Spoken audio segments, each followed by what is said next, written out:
Ox di sini dan selamat datang di Oxy Story. Kali ini gue ingin berbagi cerita tentang pengalaman dari seseorang yang tinggalnya sangat jauh, mungkin bisa dibilang di ujung Indonesia kali ya. Jadi cerita ini tuh udah kayak urban legend gitu guys ya, dimana cerita ini didapatkan dari orang-orang tua zaman dulu dan turun temurun gitu ya. Jadi si pengirim cerita ini hanya mendapatkan informasi dari orang-orang sekitar ketika dia berkunjung ke tempat tersebut.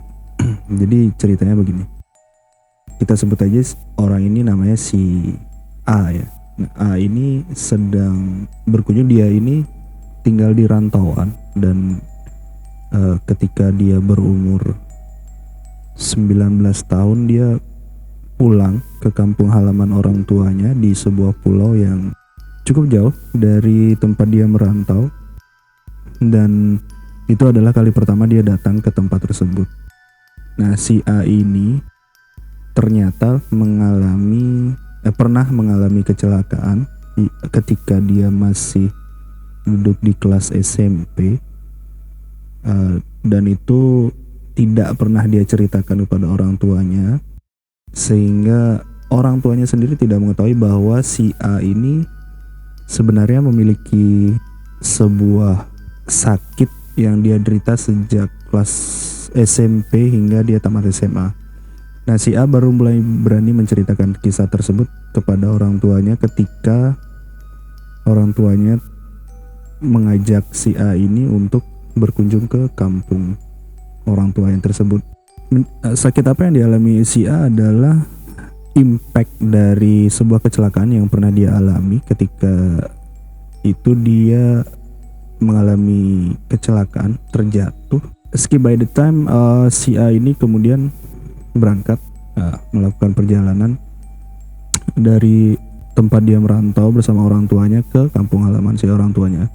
Perjalanannya kurang lebih seminggu untuk mencapai tempat tersebut, dan ketika si A sampai dan bertemu dengan saudara-saudara yang pertama kali dia lihat, kakak dari ayah si A ini atau mungkin pamannya ya, atau ya pamannya si A ini tertarik melihat si A karena postur badan si A yang begitu bisa dibilang begitu bagus, dan seharusnya si A ini akan sangat mudah untuk masuk menjadi angkatan bersenjata ya. Nah, ketika ngobrol dengan si A, pamannya bertanya, "Nak, kenapa kamu tidak memilih untuk menjadi tentara atau polisi?" Kemudian si A bercerita. Disitulah si A pertama kali bercerita tentang penyakit yang dialami atau sakit yang sedang dia derita, dan selain pamannya si A, orang tua si A pun terkejut mendengar hal tersebut.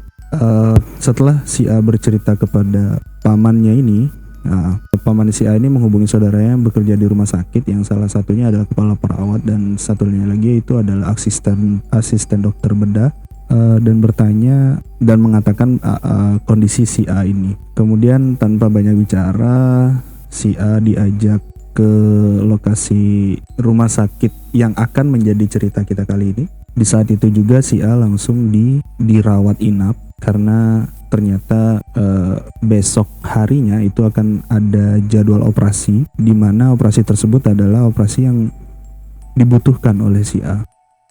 Si A dibawa ke dalam rumah sakit dan ditempatkan di sebuah ruangan yang cukup luas. Bila dihitung dari jumlah tempat tidur yang ada, tempat tidur di situ dalam satu ruangan tersebut terdapat hingga 20 tempat tidur, yang berarti dalam satu ruangan tersebut, ruangan itu mampu menampung 20 pasien.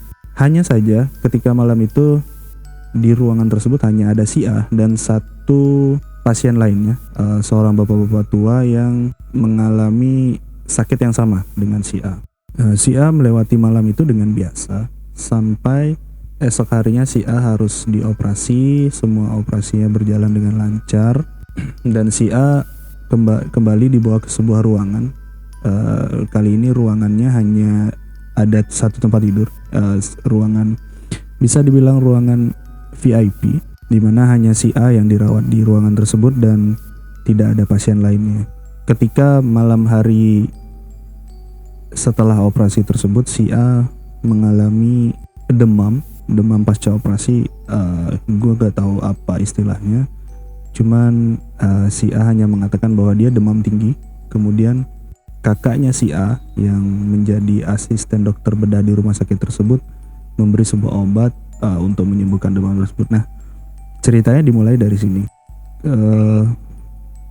Ketika itu ayah si A dan ibunya ngobrol lah dengan kakaknya si A, kakak sepupunya yang bekerja sebagai asisten dokter bedah ini, tentang rumah sakit tersebut.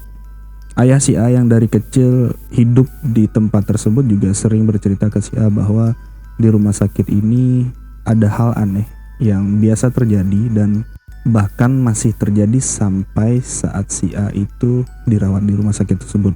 Hal aneh tersebut mungkin tidak bisa diterima dengan logika, cuma hal ini sudah dianggap lumrah atau menjadi hal yang lumrah untuk warga setempat, di mana apabila ada seseorang yang akan meninggal, lebih kepada orang yang meninggal kecelakaan, maka akan ada sebuah kereta pasien.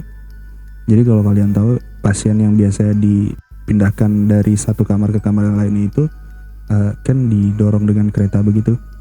Nah, ada satu kereta pasien tersebut yang akan keluar atau berjalan sendiri keluar dari rumah sakit tersebut, kemudian menuju ke jalan raya dan berputar di jalan raya, kemudian kembali lagi ke dalam rumah sakit.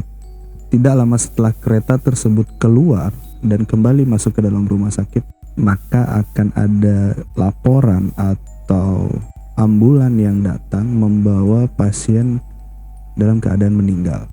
Cerita ini menjadi hal biasa yang diketahui hampir semua penduduk setempat yang berada di sekitar rumah sakit tersebut, karena sampai saat si A dirawat, kereta tersebut masih ada dan diikat dengan rantai guys. Jadi si kereta tersebut masih benar-benar ada, hanya saja diamankan sedemikian rupa sehingga tidak lagi terjadi hal-hal yang biasa dilihat oleh masyarakat tersebut.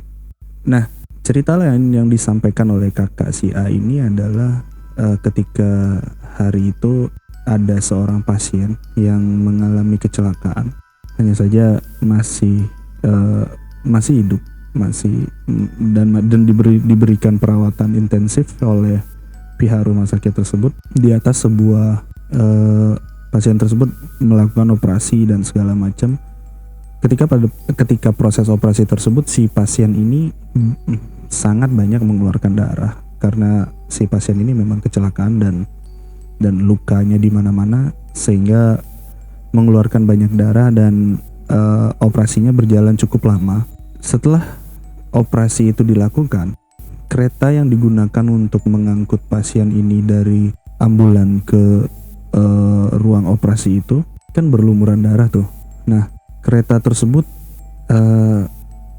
tidak langsung dibersihkan saat itu, dan hanya didiamkan begitu saja karena mungkin pihak rumah sakit sedang sibuk atau memang belum waktunya untuk dibersihkan. Entah kenapa kereta yang digunakan membawa pasien tersebut yang berisi darah yang belum dibersihkan itu somehow seperti dalam tanda petik mengamuk. Kereta itu bergetar begitu keras dan benar-benar seperti sedang digoncang oleh sesuatu. Para perawat, kemudian para dokter yang ada di rumah sakit tersebut menyaksikan secara langsung, bahkan kakak si A yang saat itu sudah menyelesaikan operasi dari pasien yang sebelumnya itu ikut menyaksikan hal tersebut. Mereka semua panik, dan salah satu bisa dibilang mungkin karyawan atau karyawan rumah sakit yang memang sudah lama bekerja di sana, dengan entengnya membawa ember berisi air kemudian mencuci pelan-pelan kereta tersebut, dan benar-benar berhenti pergerakan dari kereta tersebut setelah dibersihkan oleh si bapak yang tadi. Semua orang saat itu terheran-heran, dan terutama dokter-dokter yang berasal dari luar kota yang baru pertama kali menyaksikan kejadian seperti itu. Nah, itu adalah sebuah kisah yang dikirimkan oleh kawan kita yang berada di ujung Indonesia. Dia menceritakan pengalamannya di sebuah rumah sakit di mana ada sebuah kereta penjemput pasien yang bisa keluar sendiri ke jalan raya kemudian kembali ke dalam. Oke guys, ceritanya sampai sini dulu. Thanks yang udah mendengarkan. Mudah-mudahan cerita ini dapat menghibur kalian. Thank you.